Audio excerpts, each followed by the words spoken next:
नमस्कार, आप देख रहे हैं कैपिटल टीवी और मैं हूं आपके साथ परवीन शेख। ब्रेकिंग न्यूज में इस वक्त की बड़ी खबर महाकुंभ से आ रही है, जहां पर आग लगने की घटना सामने आई है। हालात फिलहाल काबू में हैं, लेकिन विपक्ष ने एक बार फिर इस पर सियासत तेज कर दी है। कई लोगों के बयान भी सामने आए हैं और क्या है पूरी खबर, इसी पर ज्यादा अपडेट के लिए मेरे साथ जुड़ रहे मेरे सहयोगी अखिलेश। अखिलेश, पहले तो जानेंगे कि खबर है क्या पूरी।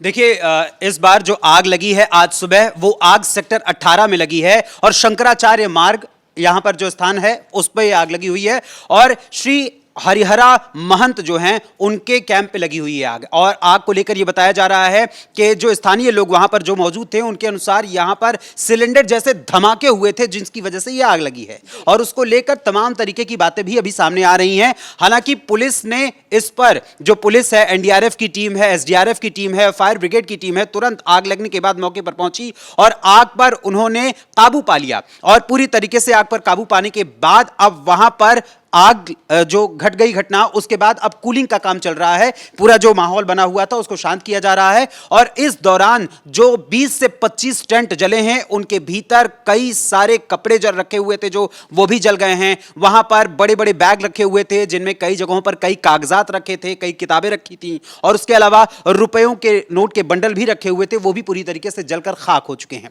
और यह कोई पहली घटना नहीं है, बल्कि पिछले 20 दिनों में 3 घटनाएं हो चुकी हैं। अखिलेश, यहाँ पर अभी हालात कैसे हैं कुंभ में? क्या आग पर काबू पा लिया गया है और इस आग के पीछे वजह क्या बताई जा रही है? देखिए, वजहों की हम बात करें, आग पर फिलहाल तो काबू पा लिया गया, लेकिन वजहों की बात करें, जो प्रारंभिक तरीके से जो सामने आ रही है बात, उसके अनुसार यहां पर टेंट में गीजर रखे हुए थे, एसी लगे हुए थे और उसके अतिरिक्त कई ज्वलनशील पदार्थ भी रखे हुए थे और इसके अलावा खाना बनाने आदि के लिए भी सामान रखे होते हैं। और ये इस्कॉन का टेंपल कहा जा रहा है। कई लोगों का कहना है कि इस्कॉन की ओर से ये टेंट लगाए गए थे, उनके भीतर रखे हुए ज्वलनशील पदार्थों की वजह से यह आग लगी है।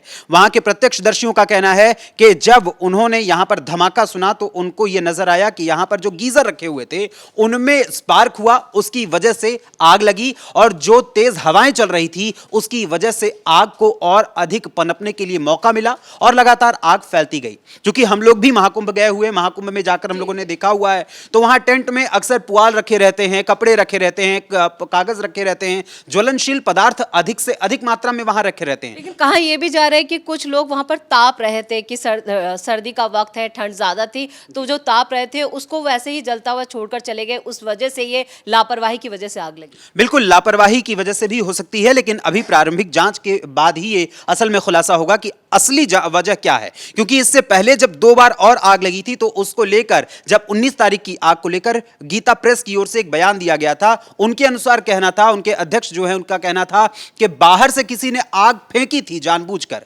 उसके बाद यह आग लगी थी। 19 तारीख को पहली एक बड़ी आग लगी थी जिस पर त्वरित प्रतिक्रिया करते हुए एनडीआरएफ, एसडीआरएफ और अग्निशमन विभाग और उसके अलावा पुलिस ने त्वरित एक्शन लेते हुए अपना काम किया था। और सीएम योगी आदित्यनाथ, जिन्होंने पहले से ही टीमों को रेडी किया था और उनकी ट्रेनिंग करवाई गई थी कि अगर आकस्मिक कभी कोई ऐसी घटना घटती है तो उस पर किस तरीके से तुरंत एक्शन लेते हुए, रैपिड एक्शन करते हुए उस पर काबू पाया जाए।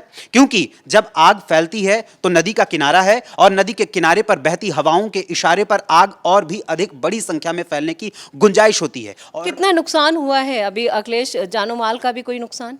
नहीं, जानो माल का यहां पर कोई नुकसान नहीं हुआ है, जनहानि कोई भी नहीं हुई है। हालांकि टेंट जो जले हैं, टेंट के भीतर जो सामान रखे गए थे, जो नोट आदि, जो पैसे वगैरह रखे गए थे, वो जलकर खाक हो चुके हैं। इसके अलावा यहां पर कई जरूरी कागजात भी रखे हुए थे, वो भी जलकर खाक हो चुके हैं। कई किताबें रखी थी, अंदर जो सामान रखे हुए थे, भोजन आदि बनाने के लिए जो सामान रखे थे, वो भी जलकर खाक हो चुके हैं। और साथ ही साथ जो यहां पर रहने वाले जो साधु सन्यासी आदि थे, उनके कपड़े आदि भी जल चुके हैं। लेकिन गनीमत यह रही कि कोई भी जनहानि यहां पर नहीं हुई है। लेकिन इस घटना के पीछे क्या कोई साजिश हो सकती है इसके पीछे? क्योंकि जिस तरह से कुंभ की जो व्यवस्था है उसको लेकर कई बार सवाल उठाए जाते रहे हैं। जब भगदड़ मची उसको लेकर अब तक सियासत हो रही है, सड़क से संसद तक इस पर सियासत की जा रही है, तो क्या यहाँ पर कोई साजिश का भी इस तरह की कोई खबर?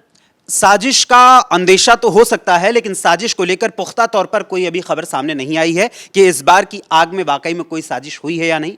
19 जनवरी को जब आग लगी थी तब एक बयान आया था जरूर कि हां इसमें साजिश हो सकती है। जो गीता प्रेस के अध्यक्ष हैं उनकी तरफ से यह आया था कि यहां साजिश हो सकती है, बाहर से आग फेंकी गई थी। लेकिन बाद में खुलासा हुआ कि सिलेंडर में जब चाय बनाई जा रही थी गैस पर, तो उस दौरान गैस लीकेज की वजह से वो आग लगी थी। इस वजह से वहां पर भयंकर आग लगी थी जिसमें तकरीबन 180 से 200 टेंट जलकर खाक हो चुके थे। और उसके बाद फिर 30 जनवरी को दोबारा आग लगी और अब यह तीसरी घटना है महाकुंभ में। हालांकि अब यहां पर अगर हम देखें तो जो अमृत स्नान आदि थे वो अब समाप्त हो चुके हैं। अखाड़ों से भी जो साधु संत सन्यासी हैं, जो नागा साधु हैं, उन सभी लोगों का पलायन शुरू हो गया है। अब वो अलग अलग जगहों पर जहां से आए थे वहीं को वो जा रहे हैं, क्योंकि मुख्य रूप से वो अमृत स्नान तक रुकते हैं माघ मास। अखिलेश, क्योंकि जब भगदड़ मची थी महाकुंभ में, उसके बाद कई बड़े बदलाव किए गए। पहले बदलाव वो लागू थे लेकिन उनका पालन नहीं हो रहा था। उसके बाद अब कड़ाई से उसका पालन भी किया जा रहा था, लेकिन उसके बावजूद इस तरह की घटना होना एक सवाल जरूर खड़ा करती है। देखिए, सवाल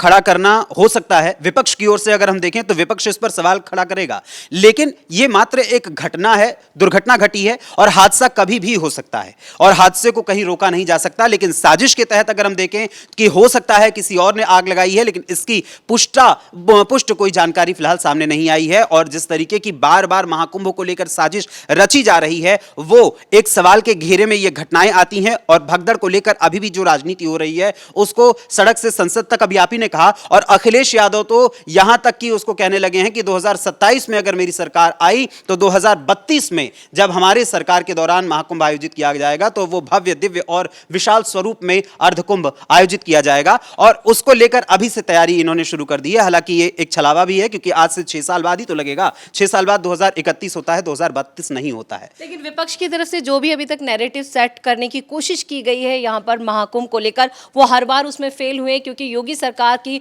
त्वरित कार्रवाई या जो भी वो एक्शन लेते हैं उससे यहाँ पर विपक्ष के सभी सवाल और विपक्ष का जो उसे मुद्दा बनाने की कोशिश होता है वो उसमें पूरी तरह से नाकाम नजर आते हैं। बिल्कुल, जब 19 तारीख को पहली आग लगी थी तो उस दौरान आग पर तुरंत तो काबू पाया भी गया, लेकिन उसके तुरंत बाद सीएम योगी आदित्यनाथ खुद मौके पर पहुंचे।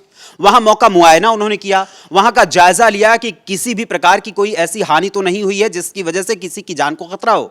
उसका उन्होंने मौका मुआयना किया। और इसके अलावा प्रधानमंत्री नरेंद्र मोदी ने भी मुख्यमंत्री योगी आदित्यनाथ को कॉल करके फोन के जरिए उनसे 2 से 3 बार फोन किया और उनसे पूरे जो हालात हैं उसका जानकारी हासिल की। और उसके अलावा इसमें किसी भी प्रकार की अगर कोई भी हानि हुई है तो उनके लिए कार्रवाई करने का भी उन्होंने निर्देश दिया था। और सीएम योगी आदित्यनाथ ने भी अधिकारियों को यह आदेश दिया कि अगर किसी को भी हल्की सी भी चोट आई हो या कोई भी दुर्घटना में अगर घायल भी हुआ हो तो उसका इलाज सकुशल कराया जाए और जल्द से जल्द उस पर काबू भी पाया जाए। और यहां पर जब काबू भी पाया गया था उसके बाद विपक्ष के मुंह पर तमाचा भी पड़ा था और विपक्ष खामोश हो गया था। लेकिन जब भगदड़ की घटना घटी तो उसको लेकर काफी ज्यादा सियासत खेली गई। और अब जब महाकुंभ में यह तीसरी बार आग लगी है जो विशाल स्तर पर है, हालांकि इसके अलावा भी छोटी मोटी घटनाएं होती रहती हैं, क्योंकि यहां पर 1 महीने तक कल्पवासी रहते हैं, वो भी अपने भोजन आदि का प्रबंध करते हैं, खाने पीने के लिए सामान रखते हैं, गैस चूल्हे आदि रखते हैं। तो हो सकता है छोटी मोटी घटनाएं तो घटेंगी,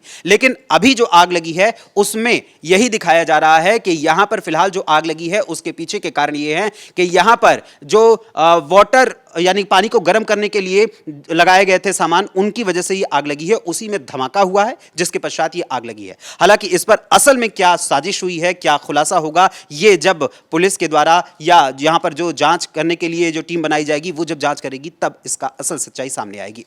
लेकिन अभी के जो इंतजामात हैं वो क्या यहाँ पर नाकाफी साबित हो रहे हैं, क्योंकि ये तीसरी घटना, आपने खुद कहा कि 20 दिन के अंदर तीसरी घटना हुई है जब यहाँ पर लाखों करोड़ों लोग वहाँ पर पहुंचे हैं, उसके बावजूद इस तरह की घटनाएं हो रही हैं। तो प्रशासन क्या कर रहा है?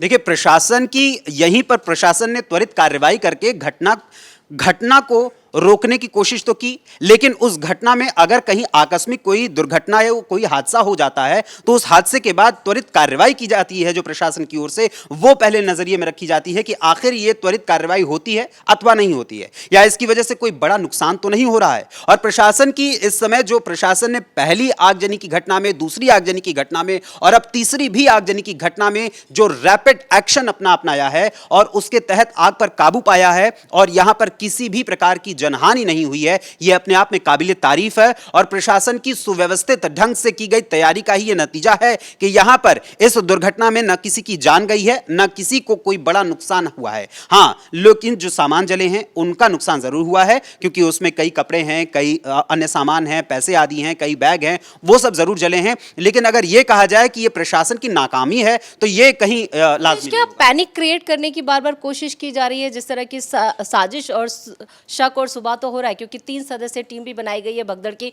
वो भी अपनी जांच करें, जिसमें सीसीटीवी फुटेज सभी चीज खंगाली जा रही है। बिल्कुल, जो पिछली घटना घटी थी उसको लेकर 3 सदस्यीय जो जांच कमेटी बनाई गई है वो न्यायिक जांच कर रही है और इसके अलावा मामला सुप्रीम कोर्ट भी पहुंचा था। सुप्रीम कोर्ट ने साफ तौर पर कहा था कि भाई इसके लिए आप पहले हाई कोर्ट जाइए और हाई कोर्ट के साथ साथ इसमें जब न्यायिक जांच हो रही है तो पहले जांच की प्रतीक्षा कीजिए, उसके बाद आप आइए और उसके बाद आपको पहले जाना चाहिए हाई कोर्ट। सीधे तौर पे आप सुप्रीम कोर्ट आ जा रहे हैं। लेकिन अभी जो वर्तमान की घटनाएं घट रही हैं, इन घटनाओं को लेकर सिर्फ और सिर्फ सियासी तौर पर निशाना साधने के लिए व्यवस्थाओं पर और यूपी की योगी सरकार पर निशाना साधने के लिए अलग अलग बयानबाजी की जा रही है। जबकि पूर्व की घटनाओं की अगर हम बात करें तो पूर्व में 2013 में भी ऐसी छोटी मोटी घटनाएं कई हुई हैं, उसको लेकर अखिलेश यादव ने कोई बयानबाजी तब नहीं की थी बहुत खास, और आजम खान को उस समय का मेन बनाया था कि आप पूरा मेला प्रभारी बनकर इसका काम करेंगे, मेला मंत्री के तौर पर। और अब जब छोटी मोटी घटनाएं हो रही हैं जिस पर त्वरित एक्शन करके प्रशासन कार्रवाई कर रहा है तो अखिलेश यादव के सीने पर सांप डोल रहा है और विपक्षी लगातार सनातन पर जो हमेशा प्रहार करते आए हैं वो महाकुंभ पर भी प्रहार करके सिर्फ और सिर्फ जनता को भरमाने के साथ साथ सरकार को घेरने की कोशिश में लगे हैं। चलिए, इस तमाम जानकारी के लिए बहुत बहुत धन्यवाद। तो महाकुंभ से जो घटना सामने आई है, फिलहाल उसमें हालात जो हैं वो काबू में हैं और इस पूरे मामले की जांच भी की जा रही है कि ये जांच आग लगी कैसे। लेकिन जिस तरह से पहले 2 घटनाएं हुई हैं उसमें भी यहाँ पर सिर्फ लापरवाही की बात सामने आई है, लेकिन साजिश से इनकार नहीं किया जा सकता। अब जांच के बाद ही साफ हो पाएगा कि इस घटना के पीछे किसका हाथ है। ब्रेकिंग न्यूज में मेरे साथ इतना ही। कैमरामैन कुणाल के साथ कैपिटल टीवी।